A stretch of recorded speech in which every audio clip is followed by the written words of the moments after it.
Are you ready for cocktails and conversation? Are you ready for cocktails and conversation? Are you ready for cocktails and conversation? With your host, the unapologetic diva, Dr. G, the girlfriend therapist, Dr. Cortina Lewis, and the networking extraordinaire, Diana Richardson Philippus. Are you ready for cocktails and conversation? This is Herspiration Happy Hour.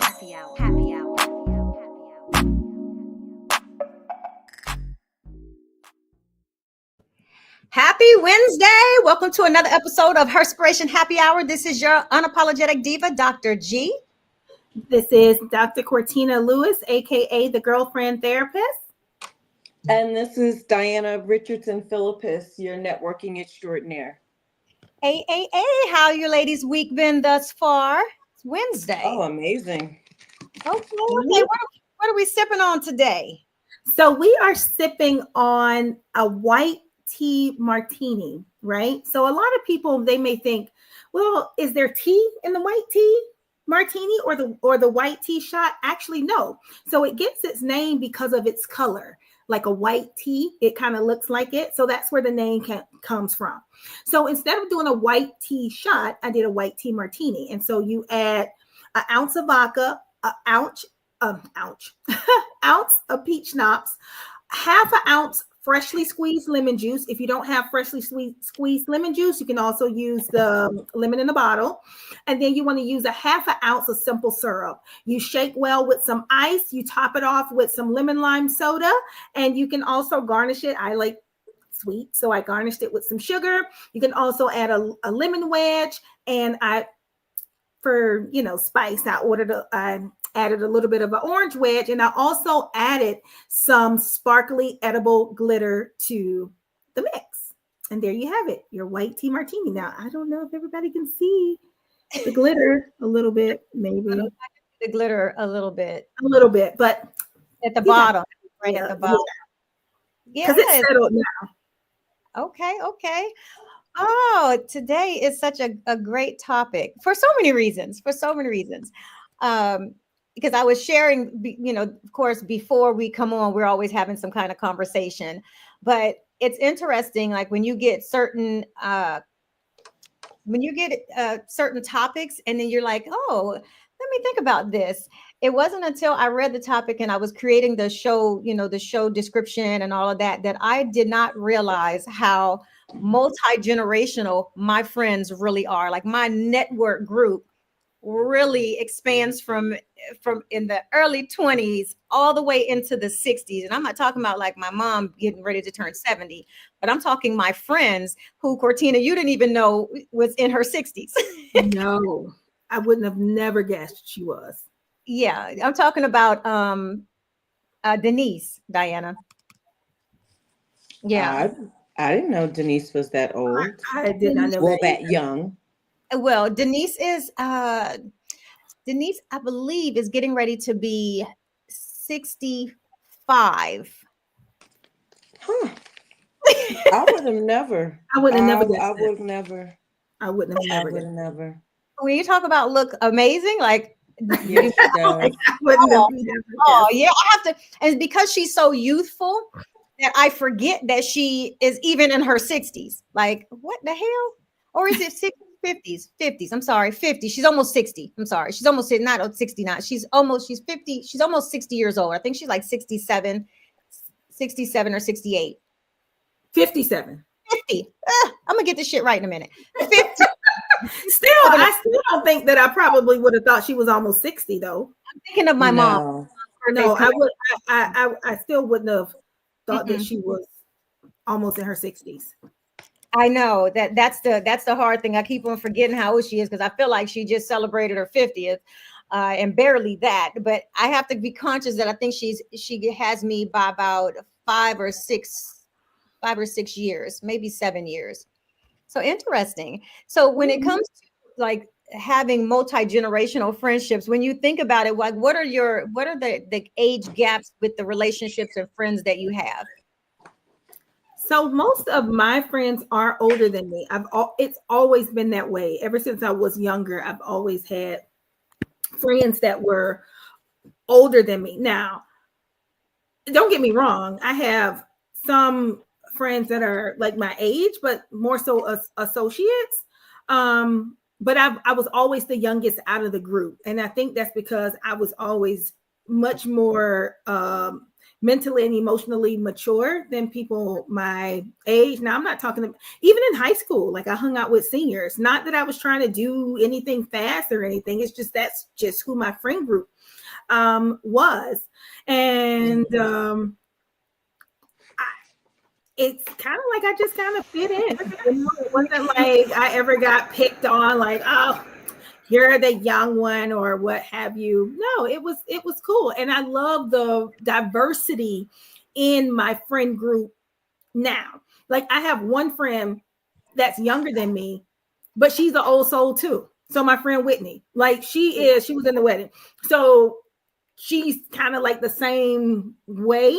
But I absolutely love it because there's so, like I said, it's so diverse. I have friends with grandkids, right? I have friends that, are doing all different types of different things with their lives. And it's just great to be able to talk to people across the lifespan and get different perspectives, get different information, different ways to, handle different situations. And I think that showed up. Remember the girls' weekend I had here? So my friend Ann, she was at the wedding.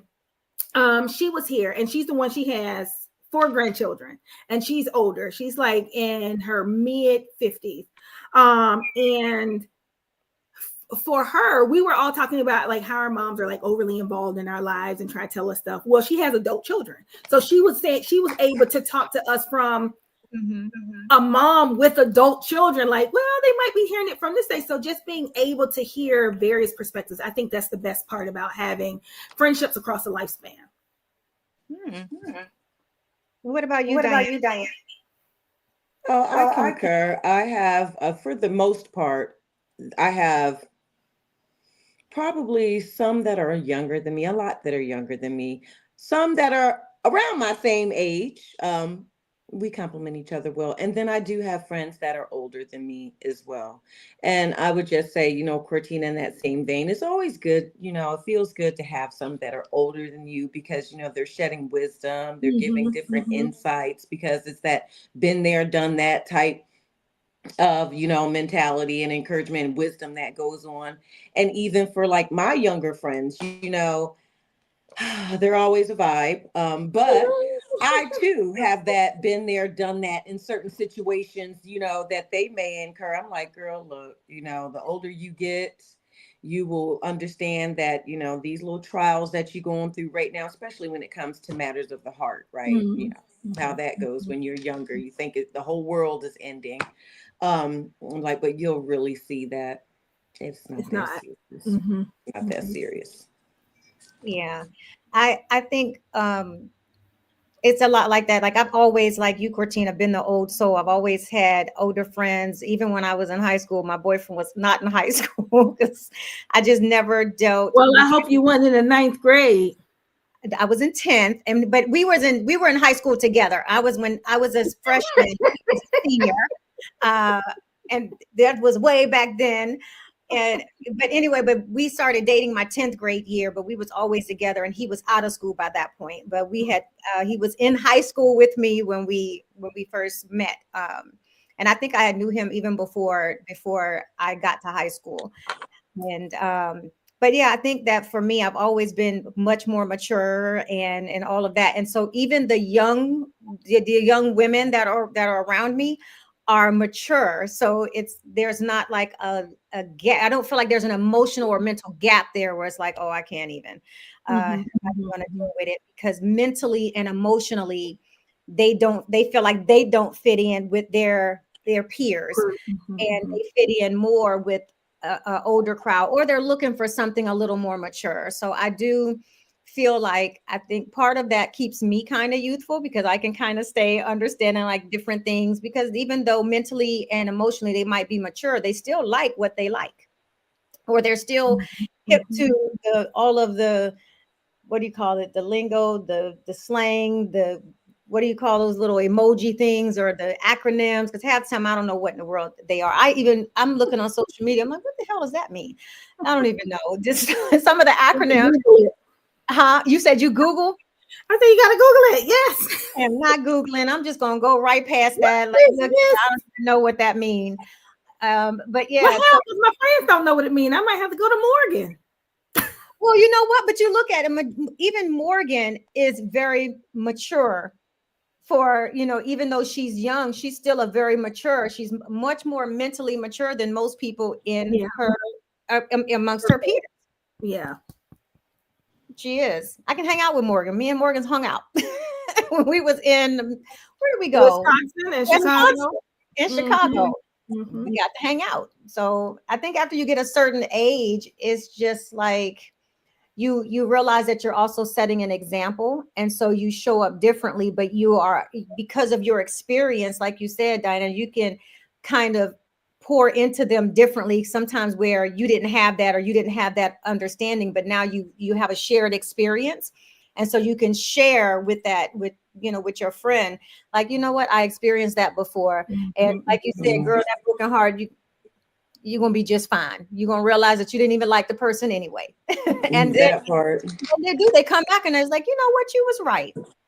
So I think having friends in multiple age groups really matters. Now let's spin this a little bit. When we talk beyond friendships, what about within your network, maybe acquaintances, associates? Do you feel like that's just as good to have, or a necessity to have? A necessity?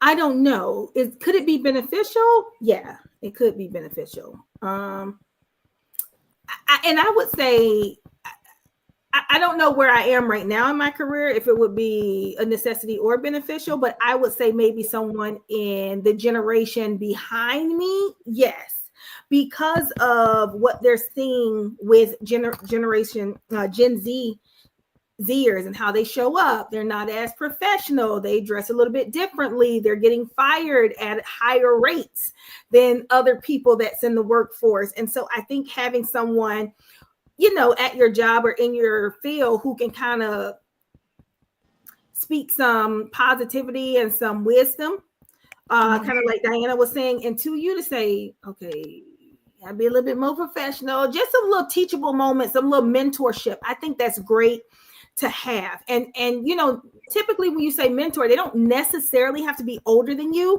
but for what I'm talking about right now, I think taking some of these Gen Zers under, if you're a professional, under your wing, just to let them know that you can still have your, pizzazz and everything, but still show up professional.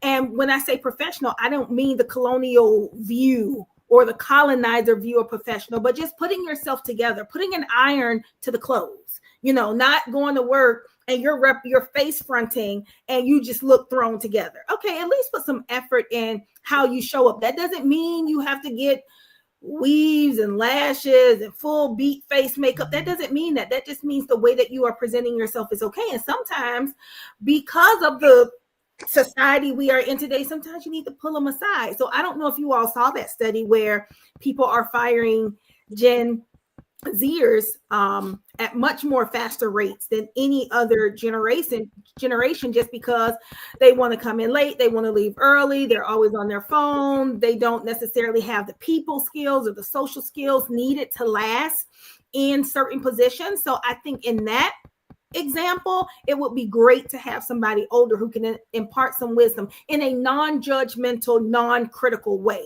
but in a supportive way where I'm just trying to help mold you so that you can be better.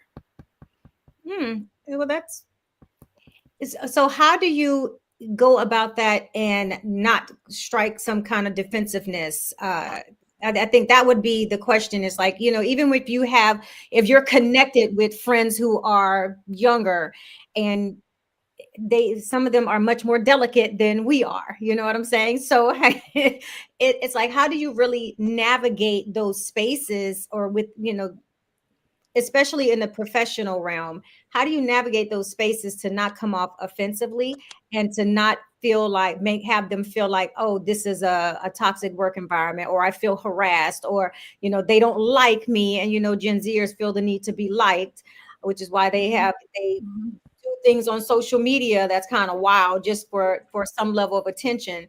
And I'm not saying all of them are like that. I'm just saying that, you know, they are much more delicate in the need to be liked than our generation. So what I found was, and you know, every profession is different, but because I am very front facing in my position and hold different seats or whatever you want to call it, I have people that come to me often looking for that.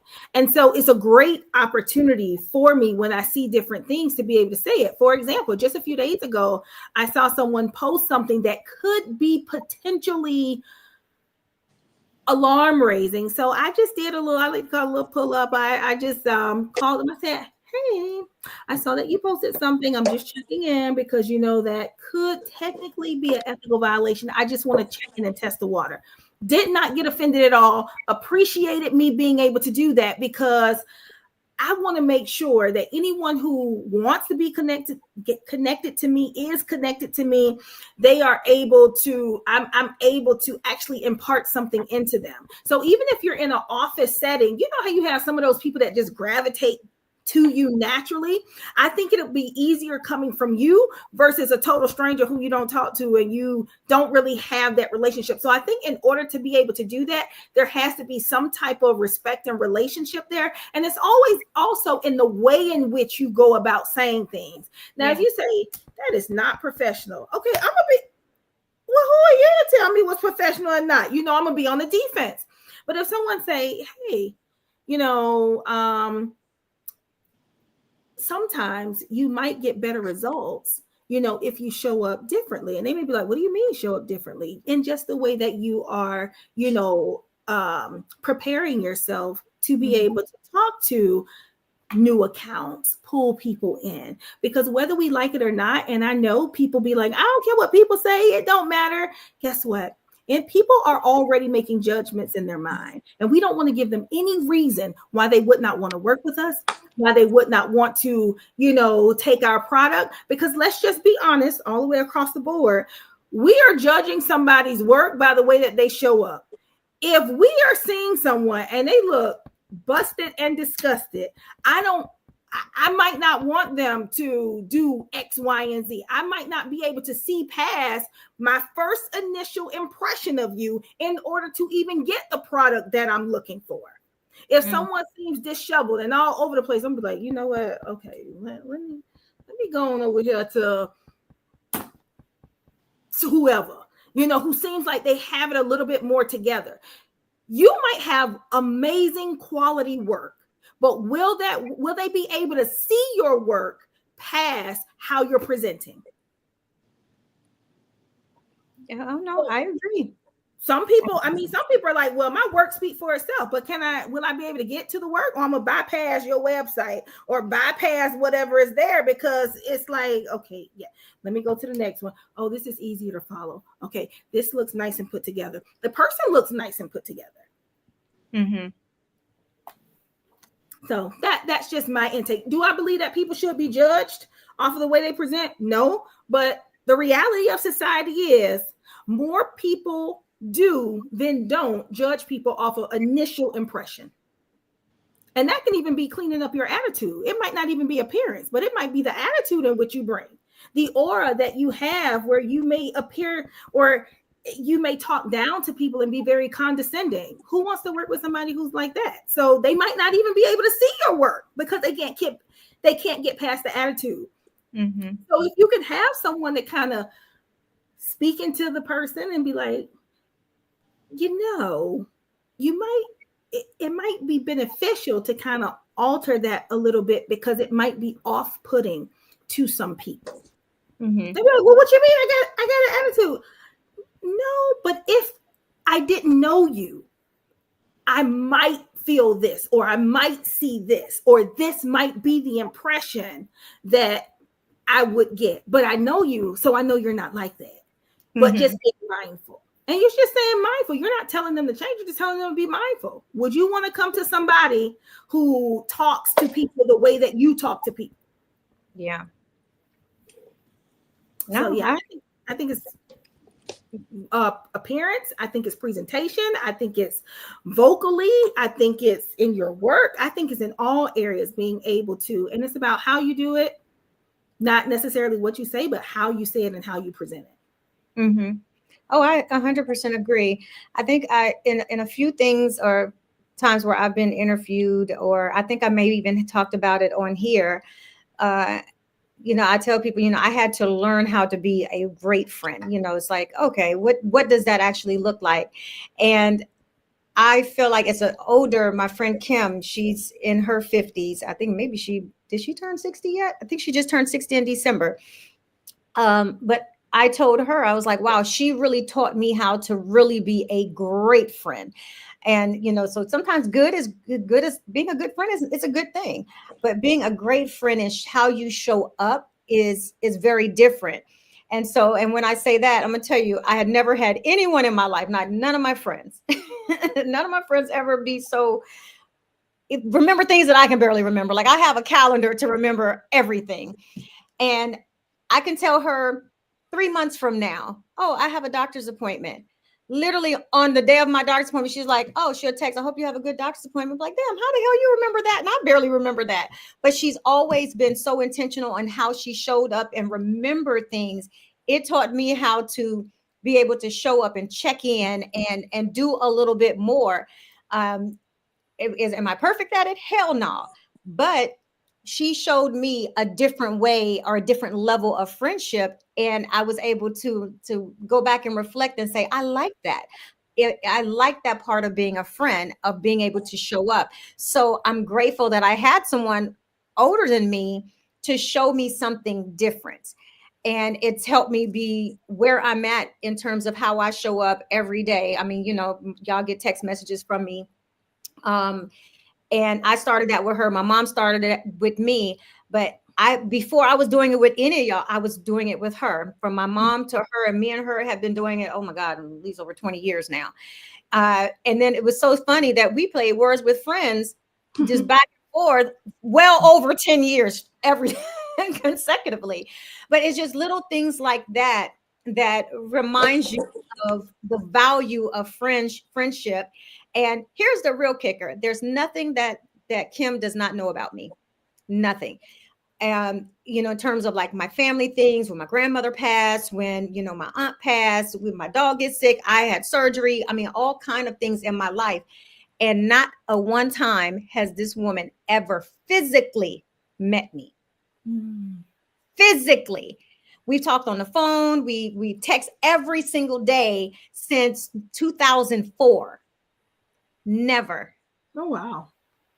And I know when her dad passed away, when she was having kids, I watched her kids grow up. We've had conversations consistently. And so I look at that and I'm like, wow, I will see her in Maine in August. That's one of my things. I said, this is my year of intent. So we have some time for a weekend that I'm going to go up to Maine. But I just found it so intriguing that someone can know so many intimate details about your life and be so connected, literally like family. And there's never been a physical interaction. Mm-hmm. Mm-hmm. She's been the kind of friend that I'm just like, wow, that taught me really how to, even when it came to relationships, when her and her husband and all of those things, just seeing that really taught me. It was like, yeah, I know I will find love, because the way that the relationship that she always had with her husband gave me hope to say, damn, I like that. So it's great to have those friends, and not just multi-generational, multi-cultured. Yeah. That teaches you different things. Yeah. Yeah, it does. Yeah. I mean, I might have a little bit, I might have a little bit of different take on that, but okay. Well, when I mean cultured meaning like I'm a Black woman, she's a white woman. But okay, but the other part is her and I have had conversations that she's like, you know what, wow, I never knew, because I'm very open, I put what I want. And so she even shared with me, she's like, I cannot imagine the things that you have to go through.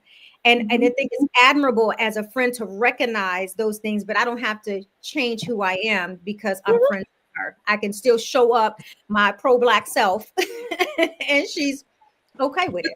There are some people who can do that, but the majority of people cannot. And that's just the truth because of their own internal biases, right? That they just can't even get around because they're not willing to do the work. Now, they may be well, I'm not going to say anti-racist, but non-racist. And I don't even know your friend, so I'm not speaking specifically for her. I know, but really being able to be culturally aware from a deeper perspective. You know, I have a lot of, Caucasian colleagues. Yeah. But when I'm thinking about some of the things that I share with my for real Black friends, the struggle where people they can sit across from me and look me eyeball to eyeball and really understand. I don't think those are conversations that I would have with someone who doesn't look like me. And that's just my own that's just me. Because not saying that everybody does this. I don't want the pity party or the victim or anything like that. Sometimes you want to be able to just have that conversation, and sometimes you don't even got to say words, like, because they get it, because they are experiencing the weight of being a Black woman in America as well. Correct. I mean, of course, no one has all conversations with every one of their friends, but I'm saying that, she came to me and that conversation was had because she mentioned it. She brought it around to me, which I thought, wow, I would have never felt comfortable to open that door, but she opened that door and we was able to dialogue about it. And it helped her better understand things. I mean, she has been very super supportive, like reading literature. I mean, she's a librarian, so she reads literature. So she's so connected with different things. And you know how some people are empaths that like, oh my gosh, I can't, she's one of those people that read consciously, even though she says she can't understand it because she's a white woman, but she's just like, in awe of the things that she never really even knew until she started reading more about, more and more and more about different things. Because she's, as a librarian, she doesn't have a specific genre that she reads. She just reads. But I still think that it's great to have friends, and she's the only white friend that I have that I really know of anyway. Anyone else would be like you, a colleague. I don't even have white acquaintances or associates, to be quite honest. But she is a white woman who I would say is like a family, like family to me. So, I mean, but it's still great to see that, to me, I think we as Black women and even Black men, we still need allies in order to survive here. So we need allies. But I think the main I'm real close. Oh yeah, but I think the main thing is to be able to have someone that can really truly be comfortable to have those difficult conversations. That's the one thing. Oh, I actually do have more than one white friend. Shy in his face. I think where I'm at in my life, I don't want to have those conversations with them. And that's just where I'm at right now. I'm already exhausted enough. And I think it's because of right now where we are in the political climate, right? Looking at these numbers, and this going to be a huge blanket statement, at the people who betrayed the nation as a result of how they voted. And I'm just going to call it a betrayal. And I will forever say this. Black women have never been on the wrong side of history. I was having this conversation with myself last night in the mirror. And I was just thinking about something when I got out. I was like, with all the stuff that they're doing, and I think I was having a real go back and forth with myself when I was like, who do I feel like are the strongest individuals? And I'm not talking about physically strong. I'm talking about go through the mud, have everything thrown at them, beaten, stabbed, and still show up and perform. Black women. Think about the people who beat you, spit on you, did all these things, and you still had to breastfeed their children. You still had to cook their food. You still had to do all of these things, and you carried it. Now, I'm not saying anything about Black men, but there are a lot more Black men that are opposed to Blackness. And this is just Cortina Peters' opinion based on what I've seen. I haven't done any research on this, but this is just the way I feel in my spirit and in my heart. Than Black women. I feel like Black women are super down for the cause all the time. And there are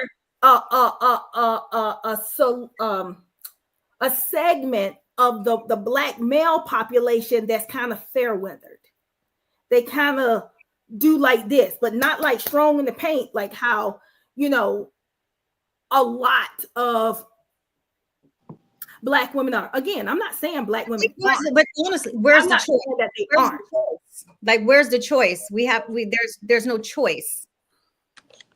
You and that's what I'm saying, because I was looking like, okay, who's going to be super impacted by this? When you look at who has the buying power, like the power, for the most part, it's the Black community. And when you look at the Black community, it's Black women. We drive initiatives. Who went out in droves and supported Tabitha Brown?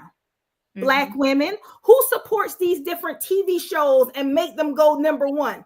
Black women. Who is the number one spender? Black women. So when we are looking at, because I was saying to myself, because I was in my feelings and going back and forth as it relates to what's going on in the nation. I had to have a come to Jesus moment with myself. I cannot let this consume me. I cannot be sucked in and overtaken by what is happening, what continues to happen every day. I said, okay, I got to get in my mind. Yeah, I can call my representatives. I can call my senators. I can call every 1-800 number, and that's what I'm gonna do, because that's what I can do right now. That's the power that I have. That's in my circle of control. That's what I have control over. If I want to see something done, that's my activism right now. But I'm thinking about it, and I'm like, in the grand scheme of things, I feel like as a whole, Black women are gonna be okay. Black men, please don't feel like I'm excluding you. I'm only speaking from a Black woman's perspective to other Black women. That's it. Don't drag me or do nothing like that. Don't think I'm anti-Black male. I am not. Absolutely not. But, and I don't know if that's what I needed to feel. I don't know if that's just what I'm telling myself in order for me to be able to get through the day and everything. But I truly feel that way. That no matter what it looks like, all right, we're going to do what we need to do to get through it. And not in a unhealthy way, but in a way because in our DNA, that's what we know how to do. And when one of us don't know how to do it, we got someone who knows how. Got a village. We do. We definitely have a village. Speaking of village, you know, Diana, I think that's one of the things that with Empower Women in Power is like, it takes a village. It takes a village in almost anything that you do. And so like what are your thoughts on, you know, the networking aspect or building relationships beyond, you know, like, I don't know, well, just being able to build those relationships that are multi-generational, whether they're acquaintances, whether they're associates, is there, at some point there has to be some, you know, more beauty in it, or does it sometimes feel like, because I mean, one thing I do hate is when people are like, oh, no new friends, don't want any new friends. Can you just talk about like the empowerment that comes with having a network of friends that are that range in age, even if not necessarily nationality, but. Well, that's a loaded question. Yeah. For it's personal and it's business. It's loaded for me. So when you speak on Empowered Women in Power, right, and what we are founded on, which is, you know, our mission to empower, with a heavy emphasis on networking, because we all know that, you know, collaboration is not only power, but it's key. So when I think about it from that aspect, Absolutely. We build our bonds across multi-generational women. There's no boundary there. As it pertains for me and what it is that I do. We reach and teach wherever they are, no matter the age range. I think that it's very important, that we are connecting with younger women. I'm 40, I was about to say 49. I will be 49 in a couple weeks. So, I'm 48, and it's always a blessing for me, when I connect with my younger sisters who are finding their way, and we are able to connect and we're able to bond and I'm able to pour. And guess what? They're able to pour into me in certain ways too, because we know these new generations, I don't know. I mean, they keep me up to speed on some of the things that are going on because I don't know, and not even that, but Generation Z, Y, Z, I guess X. Which one we on? I'm not sure. All of them. Generation Alpha. That's where we are right now. Okay, well, Generation Alpha, X, Y, Z, and Q. All of this. And I'm not saying that to be facetious, but I really just don't know where we are. So all of y'all, they have something to teach us. Yeah. They really do. We are certainly living in a different day and time. And I'm not just speaking from a political aspect. I'm just talking about technology, like all the things that are going on in our country today. This new generation, they up on it. And Cortina, when you said, they're getting fired at, alarming rates, well, they're also quitting, because they have another mindset. And I firmly believe that, the newer generations that are coming up right now, these are our new visionaries and trailblazers. They're ready to take the world on by storm on their own terms. They really are. Entrepreneurship is extremely high amongst that demographic. And I feel that we all have something to learn from them too. I know that, us older generations kind of like to shut them down a little bit because they're a little brash. They're a little, they can be a little, I don't think they mean any harm, but they live out loud on purpose. But I feel like they also have something to offer, and that us older generations would be well served to get to know them and to listen to them. So I think they absolutely do have something to offer, but this was I put one of the articles in there, but there was a study that was done.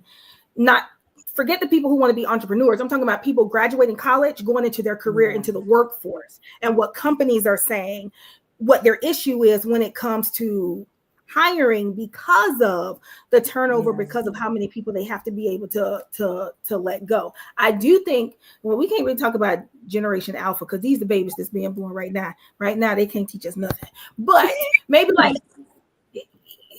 Morgan is Gen Z. Yeah, like that span, of course, they're very effective. They're quick with thinking.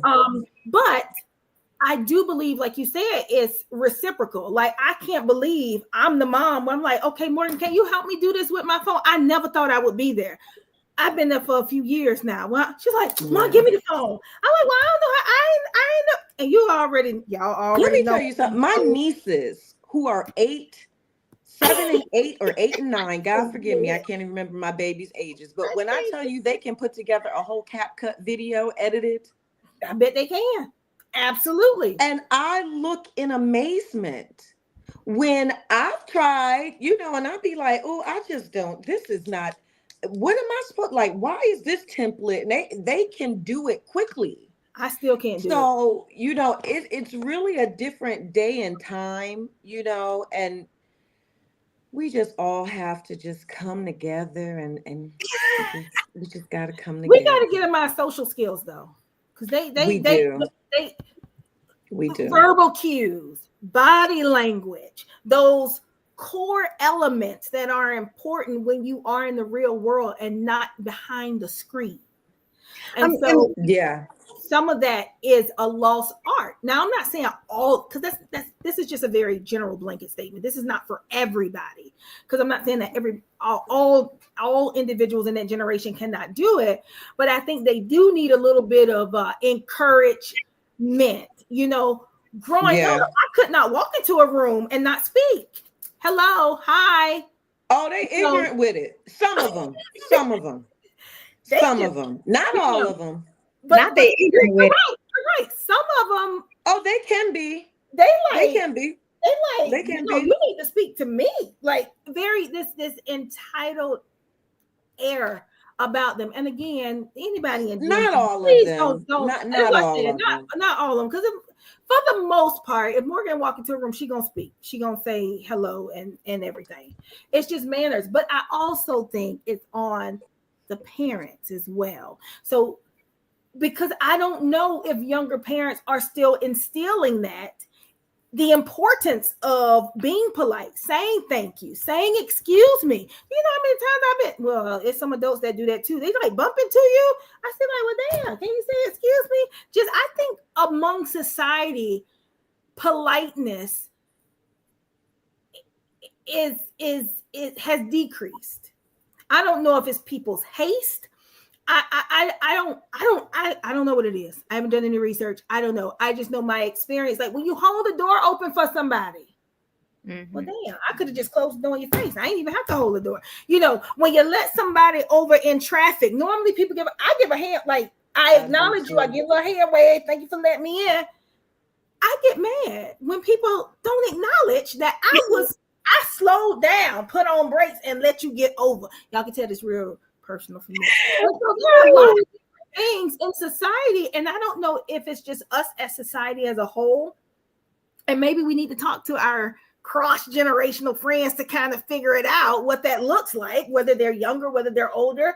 I can ask, Morgan when we're done about, okay, do you give a little hand wave? Because when she's driving, I'm like, girl, let them know, say thank you with your little hand wave. Do something to indicate that you acknowledge what they've done, because they didn't have to do that.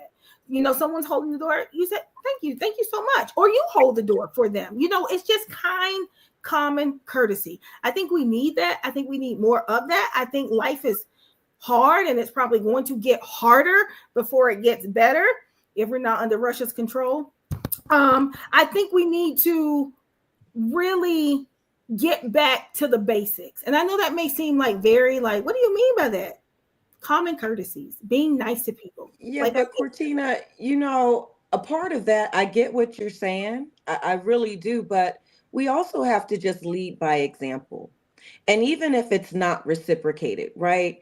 If you're being your authentic self, you're holding the door, you're giving a hand, just continue to be your authentic self in that nature, because we have no control over what another person does. However, I do know that kindness is infectious.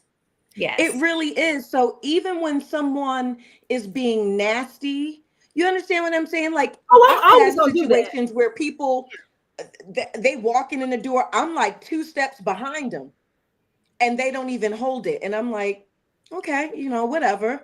And I've also had many more situations where people open the door for me, hold the door. So, sometimes people just are who they are. I wouldn't pay, girl, please just continue, staying on the right path and be nice and kind, as I know you are. Oh, I'm always I'm never going to let any past experience change how I show up, because that's just how I'm going to show up. But I do get a little bit like, well, damn, you could have said thank you. They could have. Who raised you? Who raised you to not be courteous? I'm not going to say something else that I was going to say, because it goes back to something I said earlier. However, I know exactly what you're thinking, but I'm not going to say it. I already know. Say nothing. Feel like the maid. Just saying. Look, what's understood does not have to be said. That part. But yes, but I make sure that I am explaining that to Morgan, because I think that's very important, right? I think that's very important. You know, when you get cold, all of a sudden, it's a dead spirit that walked into the room. Child, it is raining outside, and I got my window open. Okay, First of all, we are let me having prove some something form to you. of a I'm proud storm. that It's she is winter. cold. I'm proud that she is cold because this is a first. I have never heard her say It is she's so cold. cold in Georgia That's a right first. now, and That's I'm a not first. dressed. Let that ass be cold because her ass is always hot. Let that I'm ass always Let me hot. see if you can cool see that it. ass off. I need one of them, Cortina. Maybe I would feel a little. What are you trying to do? Show See the the glitter. sparkles. Glitter. Child, she gonna hold that up till you see the glitter. Child, I I can't. don't see it. Bring Oh it my back a Lord. little Glitter. bit. I You're see not the gonna be able to see it if I bring it back. I see the glitter. You see at the I bottom? feel like I see it. You see the Oh, bottom? I see it. It looks like chipped ice, but it's glitter. It's glitter. Yes, I it's would like glitter. some. Yes, yes. I could You know, go for a drink. I had a question in my mind to ask, and I don't even remember what the hell it was now. I was feeling extra. Did you guys watch the debate? Not the debate. Look. No. State of the Union? No. I gotta preserve my peace and my energy. I told myself, like, even the comments on it, I have to disengage.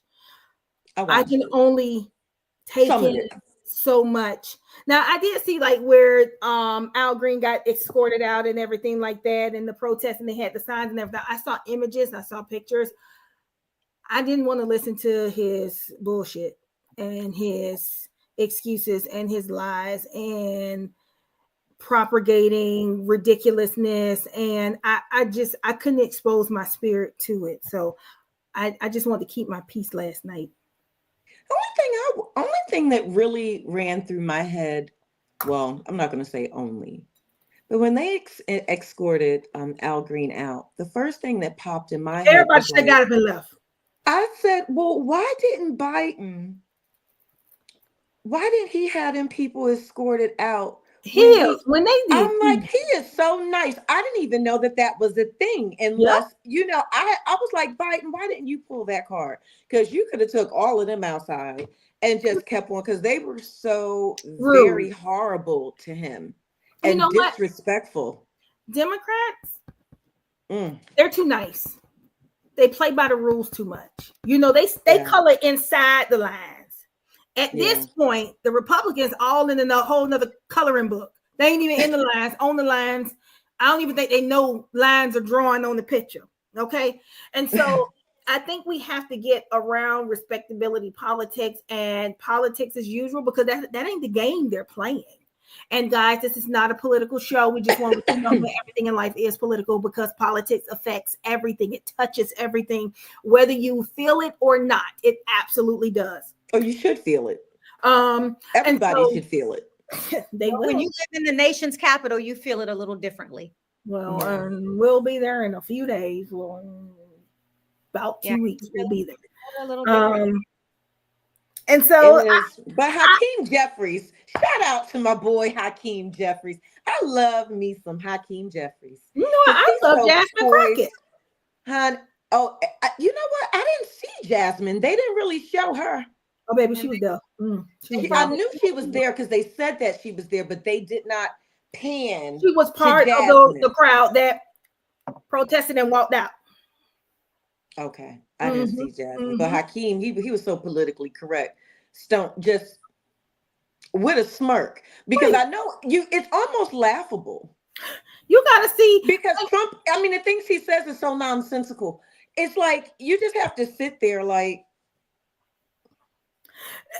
They was Elizabeth Warren. She was on her phone like this. People were like, "Oh my God, that's so rude." I'm like, "Do y'all know what a protest is? It's like taking a knee during the national anthem. They ain't gonna sing. They ain't gonna stand up. They're taking a knee. It's a protest. So I'm not going to engage or do anything. I'm going to keep doing what I'm doing, because I'm not engaging with whatever the buffoonery is happening on that stage." It was a mess. It was nothing to me. I mean, I just was listening so that I could see what he was going to say, about the tariffs and the increase now. No, they put him on hold again, Sharon. We were supposed to start, then we on pause. Oh, he told people to bear with him. Auto part. I said, I feel like I'm on a roller coaster. We up, then we down. We up, So, then we down. We gonna do it. Because I think he thought people was gonna call his bluff, like people was gonna bow down to him, and they like, bring they it. was with it. Y'all They want was to be in about the it. y'all want to be in the dark, okay? Because we just waiting on you to stop playing so we can enact what we was already. Listen, Canada was like, give me all our stuff. Okay, give us all our stuff. We're not Take gonna off buy these any shelves. alcohol. They said we ain't buying nothing. They spent like I think $1 billion. Yeah, he was like, we taking all our stuff. Industry. It's So amazing. we're taking all of the American brand alcohol off their shelves. They weren't selling it. So He all right, said, bet. You know what? Trudeau said he let the American people know we're not doing this to you. it's Your the government is doing this to you. It's the government. It's the government. I've always liked him. I've always I liked. love him. I've always liked him. I got to see him when he came to the White House when Obama was there, and they did some stuff in the lawn, and so he was speaking, and it was really good. And I know they thought Zelensky was going to just be a pushover and get angry and show, his Ukrainian anger. He was the calmest one in there. I'm talking about putting little jabs in there. Well, I put on a costume once the war's over. Oh, that was funny. And then I was just, he sat there. He didn't raise his voice. He sure didn't. He was composed. He sure was. He didn't let them stay. And Trump and the other puppet were hurling insults. And the only thing I could think to myself, I'm like, Trump, like you bucking up, like you want to fight this man. Or like it was really like some high school, schoolyard nonsense. I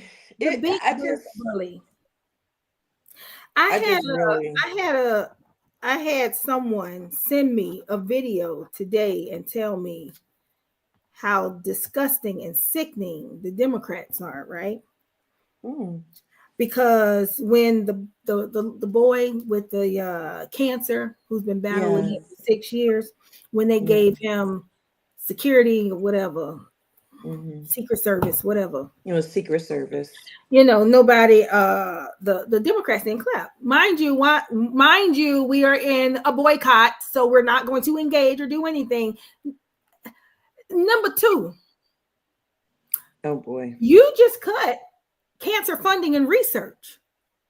So how you gonna give him a pen from the Secret Service, but he can't get health care? Exactly. And then the other part is the other part is you're cutting all of these, important programs, and my taxpayer dollars are paying for that. Yeah, because that's who pays the Secret Service, taxpayers' dollars. So you talk about fraud, waste, and abuse of funds. When Marjorie Taylor Greene started with that up there and said the federal employees don't deserve to have their jobs, paraphrasing, ma'am, do you know you are a federal employee? I don't even like talking about her because she's one of them people where I probably wouldn't even want to run into her on the street. Oh no, I wouldn't either. Because the one who talked about do you have a suit? Why you're not wearing a suit? That's her boyfriend. No. Yes. Yeah. I said, well, birds of a dumb feather flock together. She's really, I first of all, she shouldn't even be. She shouldn't even. But she in that part of Georgia that's gonna keep voting her in anyway. Yeah. I'm not gonna. Let me be quiet. I'm just gonna. She in that part. I was gonna say something, but that's not even political. I wanted to say something, but I'm not gonna do it. And they'd be like, you see where you said this at? Because So here's going to be the interesting thing. So yeah, I know right now that the House and the Senate is, of course, Republican strong. But with the dismantling, here's the hard part with the dismantling of the government, and a lot of these people who voted the other way, losing their jobs, and the people that they elected in the House and the Senate not doing anything about it to flip some of these decisions so give them back their security, their medical, their social security, things that they are going to be losing. Yeah. That's going to change I feel like personally, people are going to be taking a different look at who they want to represent them come November, because I Have you mean, there's seen these town halls that's Well, going we can on? hope for that because, there is conversation that Trump or, Doge is going to give a $1,500 or is it a $5,000 stimulus check? And people are like, that gets them excited. And I'm like, How long you you're gonna not last? gonna have You no ain't got place no to job. live. You ain't got You no don't have job. no job. You ain't gonna have no insurance. But what is you don't have the price of food, is going up. What is $5,000 going to do for you over the span of your life? We're talking about livelihood. Nothing. Not cursing. I still feel Not like a it's damn I'm thing. not saying it's going to flip them all, but it's going to flip. It's going to flip some, because there's some I people. hope so. I really do. I'm speaking from living here in the nation's capital. We only need one seat, right, in the House of Representatives, I think. Every day there are people who have come from all over that are protesting. They're not always from the city. They are protesting because they are losing their benefits. They're losing their job. They're protesting all over the world. Exactly. But that's what I'm saying. So to me, the only people who can start making these corrections are sitting down in Congress. And so you got to ask yourself, what is your representative doing? And they want to hold their seat. They got like 1,200 lawsuits. We're going to see what shakes out with that. For sure. But that's the thing. It's like, you're going to have to figure out, you know what, I'm going to have to vote what's best for me, because I've called you. You've not done nothing for me. So now I'm going to have to, I'm not going to keep you in your seat. And so come November, we'll just see. I mean, it might very well be like, well, you know what, I'm going to keep them and see what they're going to do. But then there also might be those people who are the same ones protesting that significant loss, because guess what? By this point, they're going to be on the streets. They're going to be homeless. They're going to be starving. I mean, and then you just think about like the ramifications of when people have nothing else to lose. Those make for very dangerous people. Gotham City. I don't know what we're going to call it, but y'all saw those town halls. Oh, those Republicans are angry. And you see the representatives and the senators walking out of their town halls. Ooh, they is leaving a whole pissed off constituency base that these are the people that voted you in. But this is my thing. And it still goes back to the people. Now, whether you're educating yourself enough to understand how law works, okay? Project 2025 was out there for everyone. Everybody. So if you didn't take the initiative to understand what exactly was in it or is in it, what exactly the plan was, they leaked some of the information. How you could believe that you wouldn't be impacted by that is beyond me. So now here we are. We are. 36% for 4 years or until he dies, because of course he wants to be a dictator. Sorry, she almost. But I mean, I don't even feel comfortable that after the 4 years is up, that he will have a peaceful transfer of power. And we won't.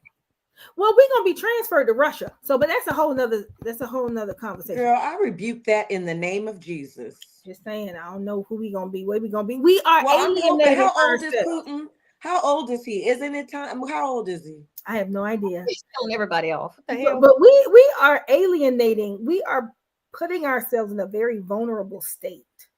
Extremely. We are offending our closest allies. Like, they looking at us like, So, and we're going to need them more sooner than later. We're going to need them. So here's the thing. Because what he's doing, we're going to need them. And they're going to be like, nah, look, bro. Call Obama. Barack, can you get on the phone and talk to these people? Because Trump ain't got no goddamn sense. I said I wasn't cussing. But we're going to have to call Barack and Michelle, because we're going to have to call Barack and Michelle. You know, it's so funny that we talk about this, and I'm being, really serious. When I follow politics, like when I was in my like 20s, but not like I did. I learned a lot when I got to State Department about foreign diplomacy and the importance of it. And so, as someone who frequently travels, who traveled as a diplomat, when I did have to travel for, when I worked at state, I learned to look at the purpose of these relationships that we had, why we have ambassadors in place, why we have foreign service officers, and really the safety factor that enables Americans to travel worldwide and feel secure. And so after I started, 2013, I really started paying attention. So anytime we had, the presidential election was coming, I paid attention to a few things. One of those things is I always looked at education. I always looked at Social Security. I always looked at things that would impact my family. You know what I'm saying? And then in 2013 or by 2014, I started really paying attention. And I'm like, you know what? So I went to things like the town halls for Barack Obama. And I really started taking inventory because I always paid attention to their foreign diplomacy plans. Because I'm like, how are you going to protect me? One, living in the United States. Two, when I leave out of here. And so the relationships that we build outside, and when we start closing doors and we're no longer a part of those conversations, we don't know who is for us or against us, who is planning and plotting to cause harm here. And people think, oh, not in my lifetime have we ever had a war here on this soil. But I think history repeats itself, and it's just a matter of time. Because it has happened. That's why territories belong to different people or different countries. And so it's like you're picking fights. You're having a pissing contest or a dick measuring contest, and it ain't even nothing, and there's nothing there to even really be doing that. People are trying to be allies, and we owe these people money, and people owe us money, but you keep cutting people off. It's like you're pulling resources that was stimulating our economy, and now people don't want our products there, and that's a problem. And not only that, but if 9/11 didn't teach us anything, right, is that it can happen. God bless all the people, because that was horrifying, to even think about to this day. But it can happen, and it can happen again. And I feel that under the leadership that we are under right now, that we are wide open. I don't know what's going on. The planes is dropping out the goddamn skies left and right, running into each other. I'm like, what is happening? Not enough people. I've never seen this before. When you reduce the federal workforce and you don't really understand how the federal workforce works, and that's the other part, is coming from a financial background with the government. I'm just like, you want to save all of this money to do what? Because this is taxpayers' dollars. This is what Elon can build his rocket. So he can go out of space. It should be, if you want to make all these decisions, then it should be acceptable for me not to have to pay taxes on some shit that I'm not going to support. If it's not going to go towards Social Security, if it's not going to go towards education, if it's not going to go to Meals on Wheels so that elderly people can actually eat, if it's not going to do away with Social Security, of the betterment of the American people, why are we paying into a system that's trying to do away with us? Give me all my money that I done invested, please. And the same people to line their pockets. But look, and the same people who they just fired from the federal government, we're still taxpayers. It's not like, we work for the federal people, but we also work for ourselves because we are taxpayers. It's all those people on the Hill who's not doing their job. These motherfuckers need a PIP. A performance improvement plan. They need a PIP because if I showed up to my job doing the same bullshit, guess what? I'm gonna get fired. Yeah. So what are you doing? I pay you to do a job for the American people, because I am an American person. So if you're sitting there, I want to know where these pips at, because I'm just wondering what the fuck you're doing all day when they need a pink slip. They need the pink slip. So, to get a pip, just give them the pink slip.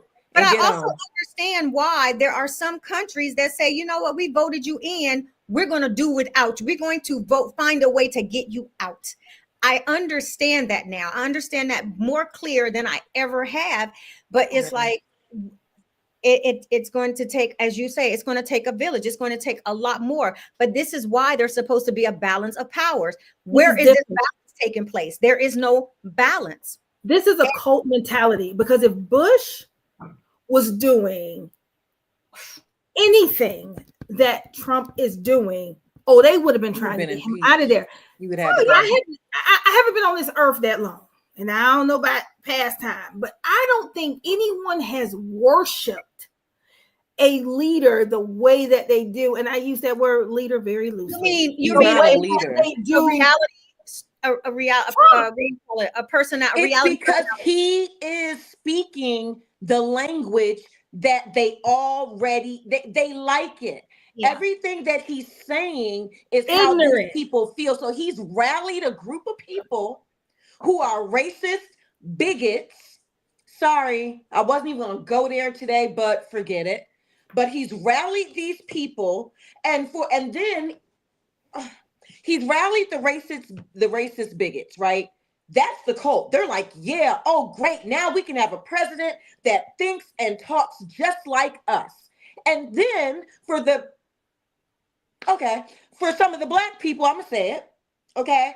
He entices with money. Oh, I'm going to do this, or your business is going to get this. And then they're looking at that like, well, my business going to be doing good because Trump, he's going to give us these tax breaks, not looking at the bigger picture, which to me makes them ignorant. Mm-hmm. Because you're going to forsake your own culture, your own well-being, your own family, because you are Black.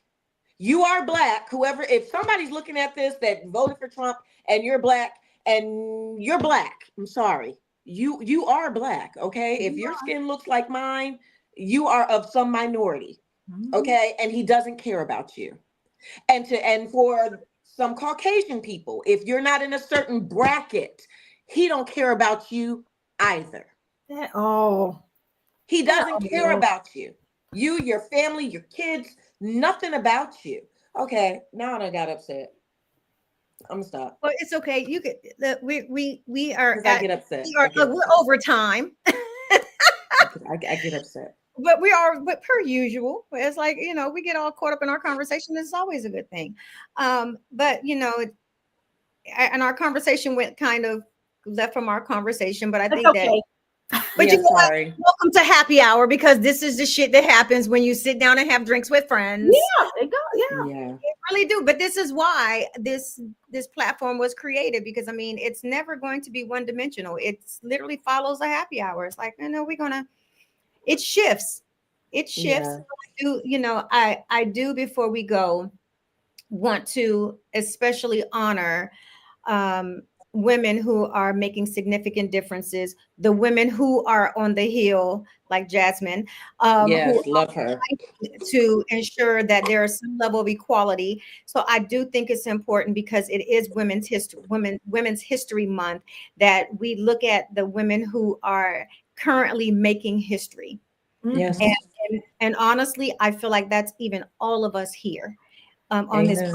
So commend, a shout out to all of the women, because it is Women's History Month. And I want you all to continue to do dynamic things and continue to be a force of nature when it comes to change. Unfortunately, some of us have no choice to do it. Hello, Black women. But at the same time, it takes a village, and it takes a village that looks like a lot of different people to be effective in this climate right now. So shout out to the women. Diana, where can everyone follow you at? Is there anything that you want to share? Any last messages? Oh, well, everyone, you can follow me at Diana Richardson Philippus on all social media platforms. as well as EWE Inspires. That is for our Empowered Women Empower. We do have our annual conference coming up. Speaking of Women's History Month, which is our Women in Business Networking Conference, March 22nd, here in Atlanta, where we are going to rise and thrive. And when I tell you that this year's theme could not be more befitting, okay? It was purposefully created because it really is about the rise and thrive this year.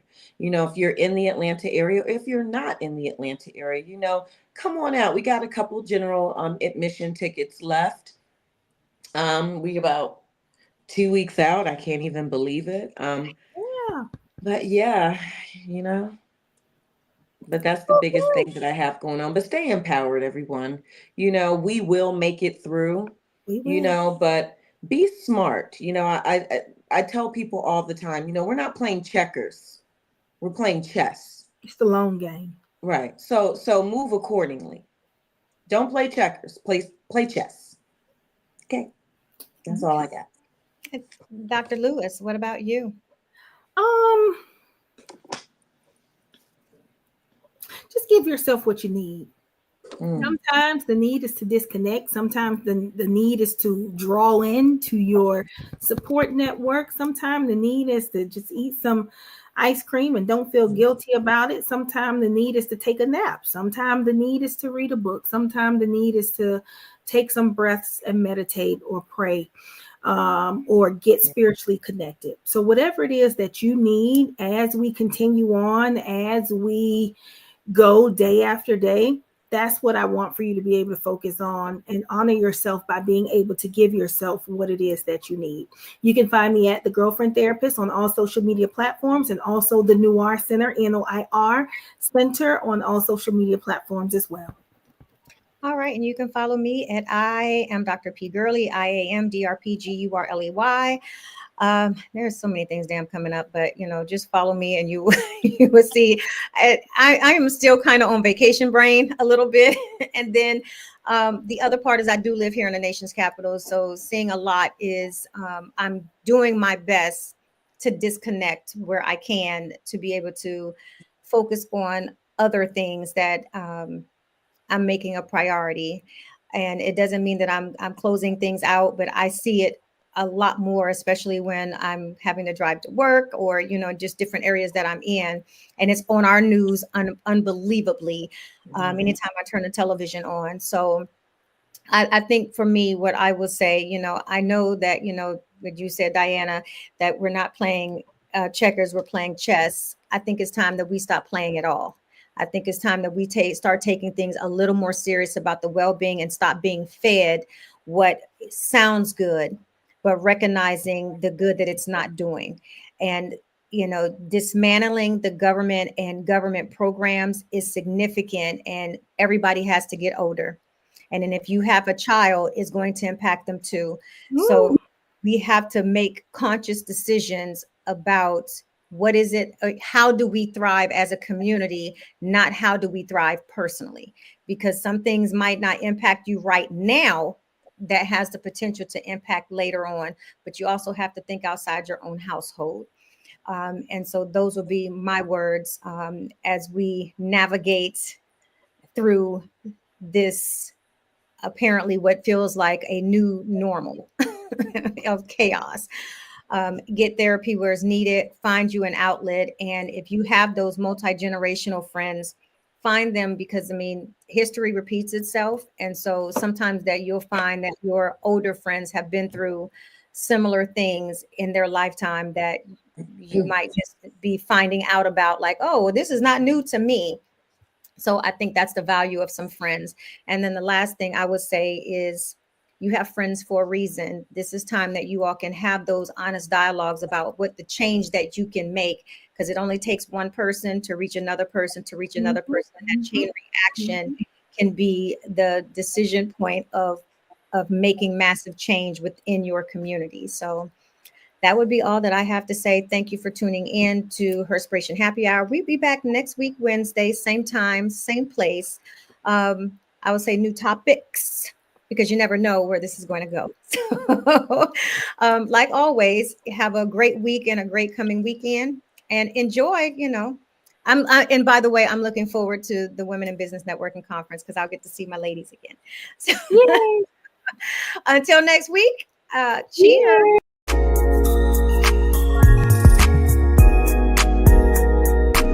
This is Herspiration Happy Hour.